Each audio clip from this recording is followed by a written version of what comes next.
তপস্যা করার জন্য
গোদাবরী স্বামী স্বামী বলো বলো গোদাবরী বলো কি হয়েছে তুমি বলবে তো স্বামী স্বামী আমি বুঝতে পারছি না আমি সত্য বলবো না আমি মিথ্যা বলবো আমি সত্য বলবো না আমি মিথ্যা বলবো আমি সত্য বলবো না আমি মিথ্যা বলবো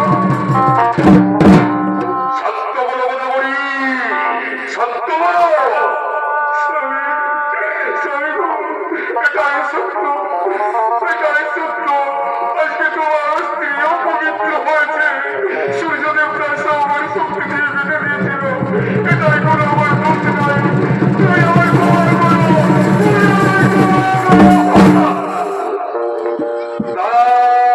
গোদাবরী এই ঘটনার নিঃসন্দেহে কেবল কেবল তুমি দোষী স্ত্রী হয়ে স্ত্রী ধর্ম রক্ষা করতে পারলে না তাই আজকে আমি তোমাকে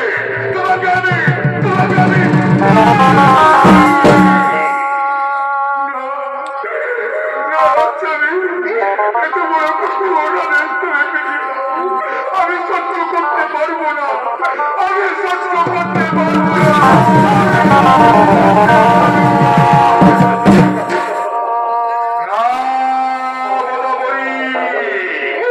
ঋষি ভক্ত কখনো বৃথা যায় না অভিশাপ করবে আর এখনই আমি তোমাকে ধর্মসভায় দেবো ধর্মসভায় যাবে তোমাকে মাথা পেতে নিতে হবে এসো গোদাবরী এসো তোমাকে আমি ধর্মসভায় দেবো তোমাকে আমি ধর্মসভায় দেবো তাই ঋষি ভরতরাজ ওদিকে গ্রামের পঞ্চপুত্র ঋষিগণকে আমন্ত্রণ পাঠালেন এবং গ্রামের পঞ্চপুত্র ঋষিগণ ছুটে চলেছেন সেই ধর্মসভা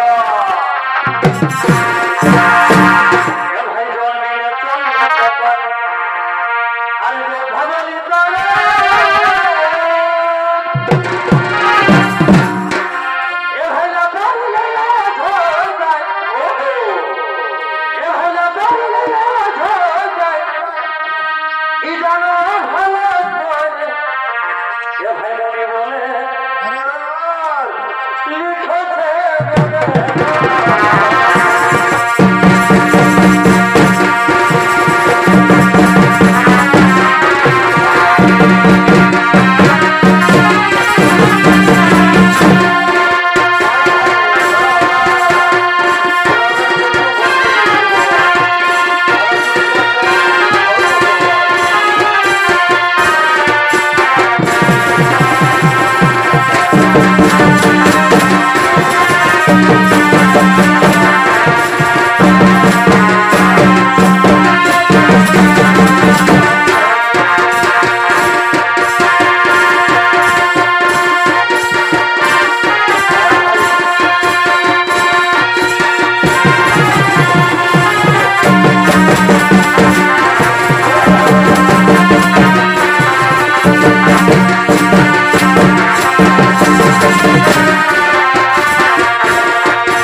ভদ্র ঋষিগণ আমার স্ত্রী গোদাবরী তার যৌবন নিয়ে ছেলেপিলি খেয়েছে শুনে যেতে পেরেছ এর তোমরা বিচার করো দেবী স্বামী স্ত্রীর সম্পর্ককে তুমি অসম্মান করেছো তাই তোমায় দণ্ড দেওয়া হবে তোমায় কোথাও সম্মান মিলবে না তুমি এই গ্রাম ছেড়ে চলে যাও এই গ্রাম ছেড়ে চলে যাও এই গ্রাম ছেড়ে চলে যাও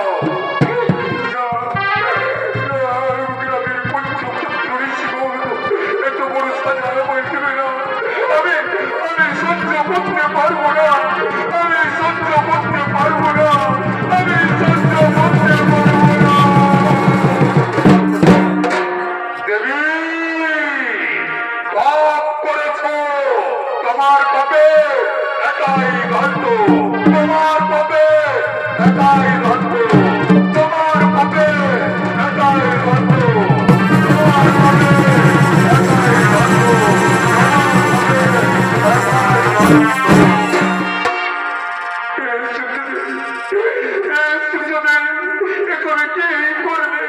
তুমি আমার স্বামী ছাড়া সংসার ছাড়া গ্রাম ছাড়া করে দিলে তুমি কি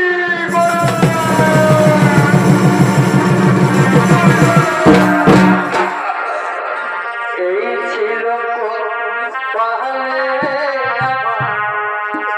এই ছিল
শনিদেব আগমন করছে তার মন্দিরের দিকে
আর জয় জয় সরদেবের ভূমিকায় আপনাদের উদ্ভাসিত রঙ্গমঞ্চে যিনি নৃত্য পরিবেশন করে দেখাবেন তিনি হলেন এক নৃত্য শিল্পী ওস্তাদ ঝাড়ু কুমার।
এতক্ষণে শনিদেব তার মন্দিরে বিরাজমান করলেন আর ওদিকে গোদাবরী কাঁচতে কাঁচতে ছুটে চলেছেন শনিদেবের মন্দিরের দিকে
সমাপ্ত করতে দিলাম না।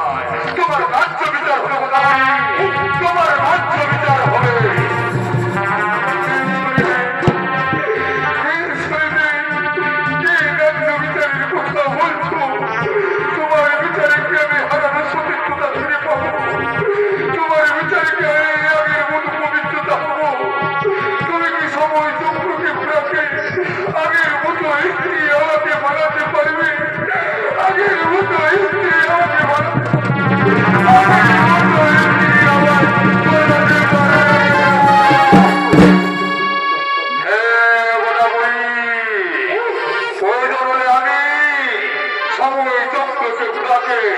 আগের মতো স্ত্রী আমি বানিয়ে দেবো।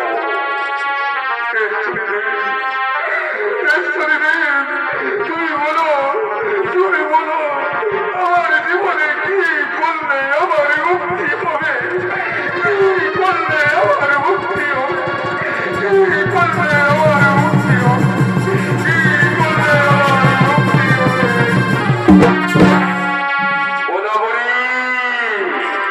নাসিক নগরে তত্ত্বপস্থর গৌতম ঋষির আশ্রম আছে, সেখানে তুমি চলে যাও। ওইখানেই তোমার মুক্তির পথ মিলবে, ওইখানে তোমার মুক্তির পথ মিলবে।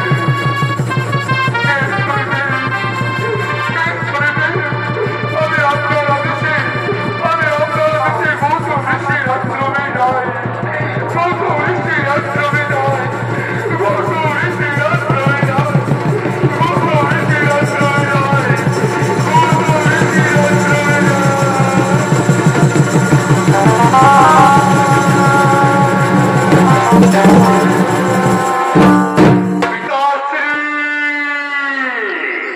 সমস্ত জগৎকে আলো দেয় সেই সূর্যদেব এমন কর্ম করেছ যেন একমাত্র অসুরে করি। আজকে আমি তোমাকে দারুণ দণ্ড দেব, আর এমন দণ্ড দেব ঘৃণায় মস্তক হত হবে। আজকে আমি তোমাকে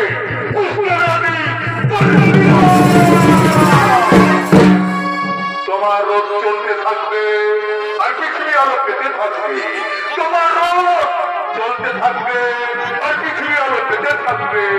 তোমার রোগ চলতে থাকবে আর পৃথিবী আলো পেতে থাকবে। তাই শ্রীদেবীর কথা মতো গোদাবরী গৌতম ঋষির আশ্রমের দিকে গেলে, আর এদিকে গৌতম ঋষি তার আশ্রমে আগমন করেছে।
করেছি গোদাবরী তোর সাধনার ফল পায়। এই কাজ শুধুমাত্র আপনিই করতে পারেন। এই কাজ যদি সম্পূর্ণ হবে সেদিন আমার বিচার সমাপ্ত হবে গুরুদেব, সেদিন আমার বিচার সমাপ্ত হবে গুরুদেব, সেদিন আমার বিচার সমাপ্ত। গোদাবরী আশীর্বাদ পুত্রী, তোমার ভক্তি আমি সন্তুষ্ট হয়েছি, তাই আজকে আমি তোমাকে বরদান দেব। তুমি নাসিম নগরে গোদাবরী নামে তত্ত্ব বস্ত্র করিবে, তোমার জলে কত কোটি মানুষের উদ্ধার হবে, আর তোমার জলের প্রথম ধারায় আমার স্নান হবে। এই সংসারে আমাকে 11 জ্যোতির্লিঙ্গ জানবে, 11 জ্যোতির্লিঙ্গ জানবে, 11 জ্যোতির্লিঙ্গ জানবে। সুদর্শন মন্ডলী তাই দেওয়ারিতে মহাদেবের আশীর্বাদে তার গোদাবরী সতীর্থতা পবিত্রতা খুঁজে পেলেন এবং তন্ত্রকর্ষণ থেকে গোদাবরী নদীর রূপে পৃথিবীর লোকে বইতে লাগলেন, মনের আনন্দে বইতে লাগলেন, মনের আনন্দে বইতে লাগলেন। আর ওদিকে সূর্যদেব সুস্থ বেড়ালি রোগ নিয়ে কাঁদতে কাঁদতে ছুটে চলা যায় বৈকুণ্ঠপুরীতে, বৈকুণ্ঠপুরীতে।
নমস্কার নমস্কার নমস্কার।